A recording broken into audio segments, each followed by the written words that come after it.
رسول اللہ صلی اللہ علیہ وسلم نے فرمایا جمعہ کے دن اور جمعے کی رات کو کثرت سے مجھ پر درود پڑا کرو، بس جو آدمی مجھ پر ایک دفعہ درود بھیجے گا اللہ اس پر 10 رحمتیں نازل کرے گا۔ اللہم صلی علی محمد۔ رسول اللہ صلی اللہ علیہ وسلم نے فرمایا تمہارے افضل دنوں میں سے جمعے کا دن ہے، اسی دن آدم علیہ السلام پیدا کیے گئے، اسی دن ان کی روح قبض کی گئی، اسی دن سور پھونکا جائے گا اور اس دن سب لوگ بے ہوش ہوں گے، اس لیے اس دن مجھ پر کثرت سے درود بھیجا کرو کیونکہ تمہارا درود مجھ پر پیش کیا جاتا ہے۔ کہتے ہیں لوگوں نے پوچھا یا رسول اللہ ہمارا درود آپ پر کس طرح پیش کیا جائے گا جبکہ آپ کا جسم بوسیدہ ہو چکا ہوگا؟ تو آپ نے فرمایا بے شک اللہ عز و جل نے انبیاء کے جسموں کو زمین پر حرام کر دیا ہے، یعنی فرشتوں کے ذریعے آپ تک درود پہنچایا جاتا ہے۔ انبیاء کے جسموں کو مٹی نہیں کھاتی، صحیح سلامت ہوتے ہیں ان کے جسم۔ سورۃ الکہف پڑھنا، نبی صلی اللہ علیہ وسلم نے فرمایا جو شخص جمعہ کے دن سورۃ الکہف پڑھتا ہے تو اس کے لیے دوسرے جمعے تک نور روشن رہتا ہے۔ غسل کرنا، ہر بالغ پر جمعہ کے لیے جانا ضروری ہے اور ہر وہ شخص جس پر جمعہ کے لیے جانا ضروری ہے اس پر غسل ہے، یعنی اس کو لازمی غسل کرنا چاہیے، نہ یہ کہ کوئی مجبوری ہو۔ تو آپ اپنا اسکیجول اس طرح بنائیں نا کہ جیسے اگر آپ ہر روز نہاتے پھر تو کوئی مسئلہ نہیں، لیکن اگر آپ ایک دن چھوڑ کے ایک دن نہاتے تو آپ پھر اس طرح اسکیجول کریں کہ جیسے آپ منڈے کو نہائیں، پھر وینسڈے کو نہائیں، پھر جمعے کو نہائیں، پھر آپ سیٹرڈے سنڈے اگر نہیں بھی نہاتے پھر منڈے، تو اس طرح آپ جمعے کو مس نہیں کریں گے۔ یہ نہیں کہ جمعرات کو نہا کے جمعہ کو چھوڑ دیا یا جمعہ چھوڑ کے ہفتے کو نہائیں، ایسا نہیں کرنا چاہیے۔ علماء نے غسل کے حکم کے بارے میں اختلاف کیا، بعض تو کہتے ہیں یہ واجب ہے یعنی فرض کے درجے میں ہے، اور جمہور علماء یہ کہتے ہیں کہ مستحب ہے، پسندیدہ ہے، افضل عمل ہے۔ حدیث میں آتا ہے جس نے جمعے کے دن وضو کیا اس نے اچھا کیا، اور جس نے غسل کیا تو یہ افضل ہے۔ صفائی میں مبالغہ ہوتی ہے نا، ویکلی صفائی آپ کو کرنی ہوتی ہے، یعنی کہ ناخن وغیرہ کاٹتے ہیں یا پھر اپنے زائد بال وغیرہ اتارتے ہیں، تو یہ سب چیزیں نا جمعے کے دن ہو تو زیادہ بہتر ہے۔ نبی صلی اللہ علیہ وسلم نے فرمایا جو شخص جمعے کے دن اچھی طرح غسل کرے، اچھی طرح سنوار کر وضو کرے، اپنے بہترین لباس میں سے پہنے، یعنی جمعے کے دن باقی دنوں کی نسبت اچھا لباس پہنے، اللہ نے اس کی قسمت میں گھر والوں کی جو خوشبو لکھی ہو وہ لگا لے، یعنی گھر میں جو بھی خوشبو ہے، پھر جمعہ پڑھنے آئے تو لغو کام نہ کرے، دو آدمیوں کے درمیان جدائی نہ کرے، یعنی دو لوگ بیٹھے ہوں گے بیچ میں گھس کے بیٹھ جائے، اس جمعے اور دوسرے جمعے کے درمیان کے پورے ہفتے کے گناہ معاف کر دیے جاتے ہیں۔ پھر مسواک کرنا، جمعے کی سنتیں بتاتے ہوئے آپ نے فرمایا اور تم پر مسواک کرنا لازم ہے۔ اچھا لباس پہننا، نبی صلی اللہ علیہ وسلم نے فرمایا اگر ممکن ہو تو جمعہ کے لیے اپنے کام کاج کے کپڑوں کے علاوہ 2 کپڑے اور بنا رکھنے میں کیا حرج ہے، اسپیشل ڈریس رکھے جو جمعے کو ہی پہن لیں۔ خوشبو لگانا، یعنی خوشبو لگائے، حدیث میں آتا ہے چاہے وہ عورت کی خوشبو سے ہو، یعنی آپ کی اپنی نہیں بیوی کی خوشبو پڑی ہو وہی لگا لو، لیکن لگاؤ۔ تیل لگانا، جو شخص جمعہ کے دن غسل کرے اور جس قدر ممکن ہو پاکیزگی حاصل کرے اور اپنے تیل میں سے تیل لگائے یا اپنے گھر کی خوشبو میں سے خوشبو لگائے، پھر نکلے کہ 2 آدمیوں کے درمیان تفریق نہ کرے، جتنی مقدرہ نماز پڑھ لے، اور جب امام بات کرے تو خاموش رہے، اس جمعے سے لے کر دوسرے جمعے تک اس کے گناہ بخش دیے جاتے ہیں۔ جمعہ کا وقت، سورج ڈھلتے ہی جمعہ پڑھنا، سورج ڈھلتے ہی جمعہ پڑھنا، اول وقت جمعہ پڑھنا، بہت لیٹ نہیں کرنا چاہیے۔ ایاس بن سلمہ بن عقبہ اپنے والد سے روایت کرتے ہیں، انہوں نے کہا کہ ہم رسول اللہ صلی اللہ علیہ وسلم کے ساتھ جمعے کی نماز پڑھ کر واپس لوٹتے تھے تو دیواروں کا سایہ اتنا نہیں ہوتا تھا کہ ان سے اپنے آپ کو سایہ مہیا کیا جا سکے، یعنی سورج بہت تھوڑا ڈھلا ہوتا تھا۔ ہاں گرمی کی شدت میں تاخیر کی اجازت ہے۔ مسجد میں داخلہ، مسجد کی طرف جلدی نکلنا، تحیت المسجد ادا کرنا۔ عمرو بن دینار کہتے ہیں انہوں نے جابر رضی اللہ عنہ کو کہتے ہوئے سنا کہ ایک شخص جمعہ کے دن مسجد میں داخل ہوا اس حال میں کہ نبی صلی اللہ علیہ وسلم خطبہ دے رہے تھے، تو آپ نے فرمایا کیا تم نے نماز پڑھی؟ اس نے کہا نہیں، تو آپ نے فرمایا کھڑے ہو 2 رکعتیں پڑھو۔ اب یہ بڑا اہم مسئلہ ہے، مسجد میں داخل ہو چاہے خطبہ ہو رہا ہو 2 رکعت پڑھے بغیر نہ بیٹھو، ٹھیک ہے؟ اور یہ کیا ہے؟ دراصل تحیت المسجد، یہ جمعے کی سنتیں نہیں ہیں، یہ کیا ہے؟ تحیت المسجد ہے، اور مختصر پڑھی جائیں، یعنی امام جب خطبہ دے رہا ہو تو چاہیے کہ 2 رکعتیں پڑھے اور دونوں میں اختصار کرے۔ نماز سے قبل ہلکا بنانے کی ممانعت، مثلا آپ جلدی چلے گئے تو یہ نہیں کہ ایک گروپ بنا کے آپس میں گپ شپ شروع کر دیں، نہیں، سیدھے ہی لائنوں میں بیٹھیے۔ انتظار کا وقت کیسے گزاریں گے؟ نفل پڑھ کے بیٹھ کے ذکر اذکار کریں، قبلے کی طرف رک کر کے لائنوں میں بیٹھیں، ہلکا نہیں بنائیں، بیٹھ کے خرید و فروخت نہیں کریں، تاخیر سے آنے میں گردنیں پھیلا کے نہ آگے جائیں۔ رسول اللہ صلی اللہ علیہ وسلم نے فرمایا ٹیک لگا کے مت کھاؤ، یہ عام ایک ادب بتایا، یعنی اس طرح ٹیک لگا کے نہیں کھاؤ، کھانے کے وقت سیدھے ہو جاؤ۔ چھنے ہوئے آٹے کی روٹی نہ کھاؤ، میدا۔ مسجد میں کوئی جگہ مقرر نہ کرو کہ یہ میری جگہ ہے، آپ کیوں آج یہاں کھڑی ہوگی، کہ تم اسی میں ہی نماز پڑھو۔ کچھ لوگ ہوتے ہیں نا آ کے مخصوص جگہ ہی پڑھتے ہیں، اگر کوئی اور وہاں ہو ڈسٹرب ہو جاتے ہیں. اور جمعہ کے دن لوگوں کی گردنیں نہ پھلانگو، ورنہ اللہ تمہیں قیامت کے دن لوگوں کے لیے پل بنا دے گا. کیونکہ بہت اذیت کی بات ہے نا، آپ بیٹھے لوگ باقاعدہ والوں کے کندھوں پہ ہاتھ رکھ کے اس کو تنگ کر اس کو تنگ کر، تو یہ نہیں کرنا چاہیے. اگر آپ کو اٹھنا بھی پڑ گیا بیچ میں تو واپسی پہ پیچھے کھڑے ہو جائیے، اگلی لائن مل جائے گی. جی ہاں، یہ تو بہت ضروری بات آپ نے کی کہ جب لوگ مسجد آئے تو پہلی صف میں بیٹھے، یہ نہیں پہلی چھوڑ کے آخری میں بیٹھ جائیں اور پھر لوگ ان کی گردنیں پلانگتے رہیں، دوسروں کے لیے فتنہ بننا. جابر بن عبداللہ رضی اللہ عنہ سے روایت ہے کہ جمعے کے دن رسول اللہ صلی اللہ علیہ وسلم خطبہ ارشاد فرما رہے تھے کہ ایک آدمی مسجد میں داخل ہوا، وہ قریب آ کر بیٹھنے کے لیے لوگوں کے اوپر سے گزرنے لگا. رسول اللہ صلی اللہ علیہ وسلم نے فرمایا بیٹھ جاؤ، تحقیق تم نے لوگوں کو تکلیف پہنچائی اور دیر سے آئی. یہ عربی کے الفاظ بڑے خوبصورت ہیں. اجلس فقد آذیت و آنیت، کتنی جامع زبان ہے. اجلس فقد آذیت، تو نے اذیت دی، و آنیت، اور دیر سے آیا. تو اس سے منع کیا کسی کو اس کی جگہ سے نہ اٹھانا. جابر رضی اللہ عنہ نبی صلی اللہ علیہ وسلم سے روایت کرتے ہیں، آپ نے فرمایا تم میں سے کوئی شخص جمعہ کے دن اپنے بھائی کو کھڑا نہ کرے کہ پھر دوسری طرف سے آ کر اس کی جگہ پہ خود بیٹھ جائے، بلکہ جو آئے وہ کہے جگہ کشادہ کرو، ہمارے لیے جگہ بناؤ، یہ کہے. خطبہ جمعہ اور اس کے آداب. خطبہ جمعہ کی اہمیت، جب اذان ہو جائے تو کیا کرے انسان؟ مسجد کی طرف دوڑ پڑے. تو مسجد میں جماعت تو نہیں ہو رہی ہوگی، پہلے کیا ہو رہا ہوگا؟ خطبہ ہو رہا ہوگا. امام کا خطبے سے پہلے سلام کرنا. نبی صلی اللہ علیہ وسلم جب ممبر پر چڑھتے تو حاضرین کو السلام علیکم کہتے. امام کا کھڑے ہو کر خطبہ دینا. رسول اللہ صلی اللہ علیہ وسلم کھڑے ہو کر خطبہ دیتے، پھر بیٹھ جاتے، پھر کھڑے ہوتے اور کھڑے ہو کر خطبہ دیتے، یعنی بیچ میں تھوڑا سا بیٹھ بھی جاتے تھے. جس نے تمہیں یہ خبر دی کہ آپ بیٹھ کر خطبہ دیتے تھے تو تحقیق اس نے جھوٹ بولا، اور یقیناً اللہ کی قسم میں نے آپ کے ساتھ 2000 سے زائد نمازیں پڑھی ہیں، یعنی جن میں بہت سے جمعے بھی آئے ہیں، تو ایسا کچھ نہیں. امام کا 2 خطبے دینا، یعنی کھڑے تھے پہلے، پھر ذرا بیٹھ گئے، پھر دوسری دفعہ اٹھے، تو یہ 2 خطبے ہو گئے. مختصر خطبہ دینا. آپ کے خطبات چند کلمات ہوا کرتے تھے، بہت لمبی تقریریں نہیں. آپ کا خطبہ درمیانہ ہوتا تھا. نبی صلی اللہ علیہ وسلم نے فرمایا آدمی کا نماز کو لمبا کرنا اور خطبے کو مختصر کرنا اس کی سمجھداری کی علامت ہے. بس نماز لمبی کرو اور خطبہ مختصر کرو، کیونکہ بعض بیان جادو جیسا اثر رکھتے ہیں، یعنی تھوڑے بھی بات کرو گے تو دل میں چلی جائے گی. نماز پہ زیادہ توجہ. نبی صلی اللہ علیہ وسلم کا خطبے میں سورۃ قاف پڑھنا. حارثہ بن نعمان کی بیٹی سے روایت ہے، کہتی ہے کہ میں نے سورۃ قاف رسول اللہ صلی اللہ علیہ وسلم سے سن کر حفظ کر لی. آپ ہر جمعے کو خطبے میں پڑھا کرتے تھے. سامعین کا امام کی طرف رخ کرنا، یعنی جمعے کے دن یہ نہیں کہ آپ کرسی لگا کے کسی اور طرف منہ کر کے بیٹھ جائیں اور جب جماعت ہو تو پھر صف میں کھڑے نہیں. آپ صف میں بیٹھے ہو کس طرف ہو؟ قبلہ رخ ہو. امام سامنے ہی ہوگا نا قبلے کی طرف. ایک صحابی کہتے ہیں کہ جب آپ ممبر میں چڑھتے ہیں تو ہم اپنے چہروں کے ساتھ آپ کی طرف متوجہ ہوتے ہیں، ادھر ادھر نہیں دیکھتے تھے خطبے کے دوران. امام کے قریب بیٹھنا. اللہ کے نبی صلی اللہ علیہ وسلم نے فرمایا ذکر میں حاضر ہوا کرو، یعنی خطبہ میں، اور امام کے قریب بیٹھا کرو. بے شک آدمی دور ہوتا رہتا ہے حتیٰ کہ وہ جنت میں بھی پیچھے ہی ہوگا، اگرچہ وہ اس میں داخل بھی ہو جائے. تاخیر کی اتنی مذمت ہے. خاموشی سے خطبہ سننا، یعنی بات نہیں کرنی چاہیے، کوئی اہم بات بھی نہیں پوچھنی چاہیے.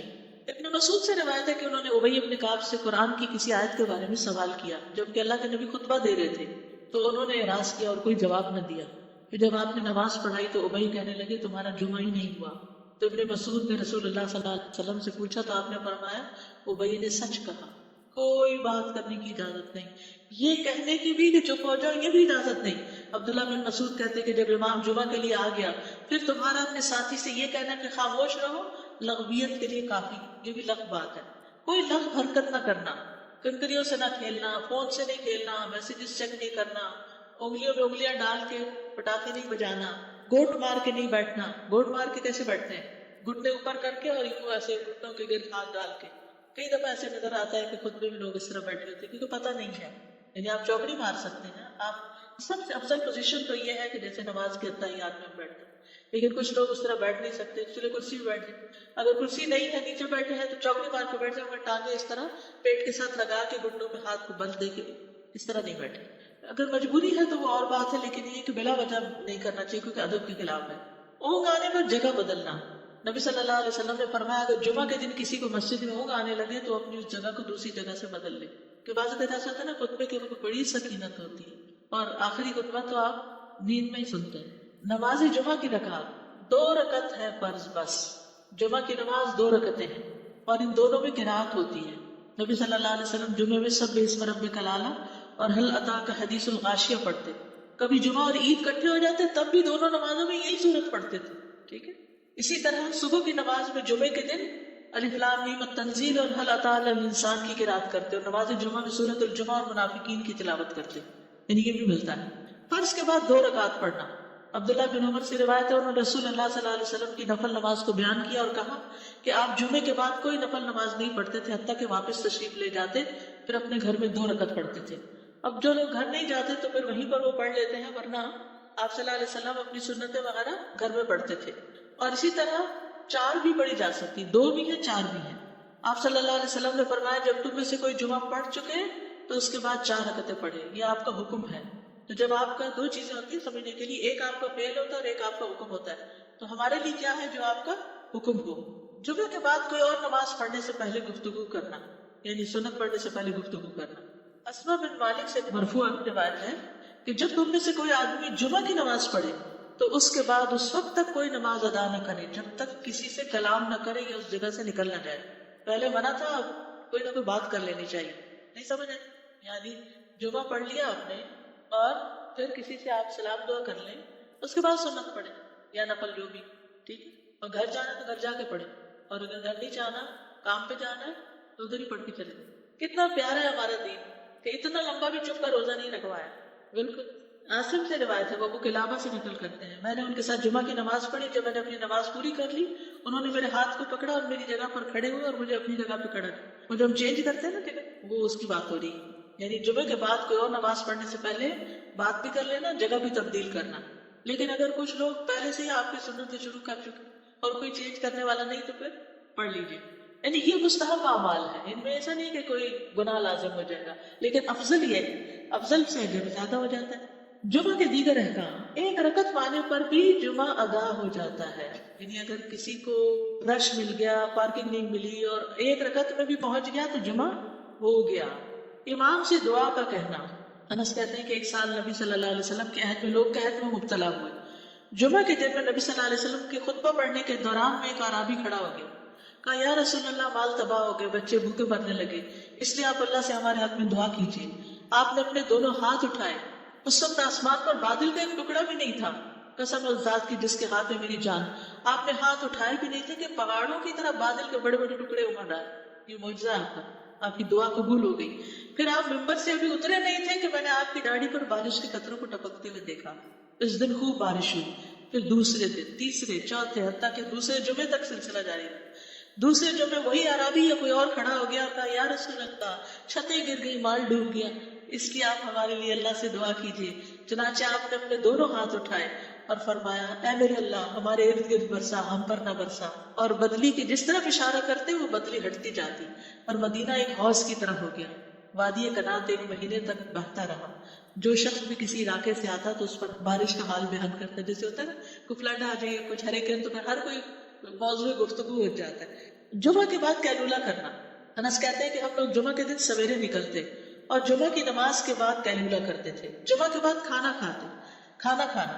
سہل کہتے ہیں کہ ہم نہ تو قیلولہ کرتے نہ دوپہر کا کھانا کھاتے، مگر جمعے کے بعد. لنچ کب ہے؟ جمعے کے بعد. جمعے کو قیام و سیام کے لیے خاص کرنے کی ممانعت ہے. یعنی اس دن کی رات کو شب جمعہ منانا کہ اس رات پوری عبادت کریں گے، یہ سنت سے ثابت نہیں. ٹھیک ہے. اور دن کو روزے کے لیے خاص کرنا یہ بھی سنت سے ثابت نہیں. اللہ ہی کہ کوئی معمول کا روزہ رکھتا ہے، ایام 20 کا روزہ ہے تو وہ اور بات ہے. ابو ہریرہ سے روایت ہے کہ میں نے رسول اللہ صلی اللہ علیہ وسلم کو فرماتے ہوئے سنا، تو میں سے کوئی شخص جمعہ کے دن روزہ نہ رکھے مگر یہ کہ اس کے 1 دن پہلے یا اس کے بعد کا دن ملا کر روزہ رکھے. جمعہ کے دن خرید و فروخت کی ممانعت ہے. جمعہ کے دن جب نماز کے لیے پکارا جائے تو اس وقت اللہ نے خرید و فروخت سے منع کیا ہے. وَذَرُوا الْبَيْعَ، اس دن کاروبار حرام ہے. اور یہ جمعے کی دوسری اذان کے ساتھ تعلق رکھتا ہے. یعنی صبح کام کر سکتے ہیں لیکن اذان ہوتی چھوڑ دیں، اور جب پھر جمعہ سے فارغ ہو جائے تو دوبارہ دکان پہ جا کے بیٹھ جائیں. جابر بن عبداللہ کہتے ہیں کہ نبی صلی اللہ علیہ وسلم جمعہ کے دن خطبہ ارشاد فرما رہے تھے کہ مدینہ میں ایک تجارتی قافلہ آیا. رسول اللہ صلی اللہ علیہ وسلم کے صحابہ اس کی طرف لپک پڑے اور آپ کے پاس مسجد میں صرف 12 آدمی بچے. تو رسول اللہ صلی اللہ علیہ وسلم نے یہ صورت دیکھ کر فرمایا، اس ذات کی قسم جس کے ہاتھ میں میری جان، اگر تم سارے کے سارے چلے جاتے اور کوئی بھی باقی نہ بچتا تو اس وادی میں آگ بہہ پڑتی. اتنا بڑا جرم ہے یہ. پھر یہ آیت نازل ہوئی وَإِذَا رَأَوْا تِجَارَةً أَوْ لَهْوًا انفَضُّوا إِلَيْهَا وَتَرَكُوكَ قَائِمًا، جب وہ کوئی سودا بکتا دیکھیں یا کوئی تماشا نظر آ جائے تو اس کی طرف دوڑ جاتے ہیں اور آپ کو کھڑا ہی چھوڑ دیتے ہیں۔ راوی کہتے ہیں جو 12 آدمی رسول اللہ صلی اللہ علیہ وسلم کے ساتھ رہے ان میں ابو بکر اور عمر رضی اللہ عنہ بھی شامل تھے۔ جمعے کے دن قبولیت کی گھڑی ہوتی ہے، اس وقت اللہ سے بھلائی مانگنی چاہیے۔ رسول اللہ صلی اللہ علیہ وسلم نے فرمایا جمعے کے دن میں ایک گھڑی ایسی ہے کہ کوئی مسلمان اللہ سے کسی خیر کا سوال کرتے ہوئے اس کی موافقت نہیں کرتا مگر اللہ اسے وہی خیر عطا کر دیتا ہے۔ فرمایا یہ ایک چھوٹی سی گھڑی تھوڑی دیر کے لیے ہوتی ہے اور یہ ہر جمعے کو ہوتی ہے، ٹھیک ہے؟ اور خصوصاً نماز میں بھی اگر کوئی دعا کرنا ہوتا ہے نا انسان تو وہ بھی قبول ہو جاتی ہے۔ نماز میں دعا کہاں ہوتی ہے؟ شروع میں ہوتی ہے، رکوع میں ہوتی ہے، سجدے میں ہوتی ہے، تشہد میں ہوتی ہے۔ تو اگر جمعہ پڑھ رہے ہیں اور بیچ میں دعائیں آ گئی ہیں تو ہو سکتا ہے وہی گھڑی آ گئی ہو اور آپ کی دعا قبول ہو جائے، اور یہ تورات میں بھی اس کا ذکر تھا۔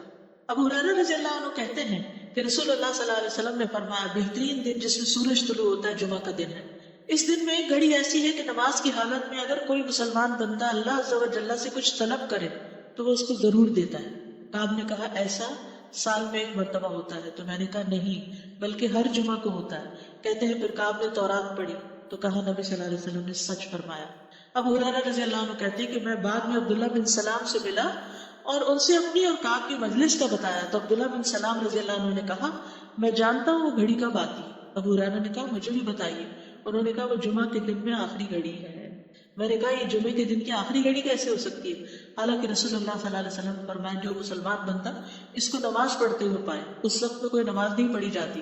تو عبداللہ بن سلام نے کہا کیا رسول اللہ صلی اللہ علیہ وسلم نے یہ نہیں فرمایا جو شخص نماز کے انتظار میں بیٹھا رہے وہ گویا نماز ہی کی حالت میں ہے حتیٰ کہ نماز پڑھ لے؟ کہتے ہیں میں نے کہا ہاں، تو انہوں نے کہا بس یہی ہے، یعنی اس وقت کیا کرنا چاہیے؟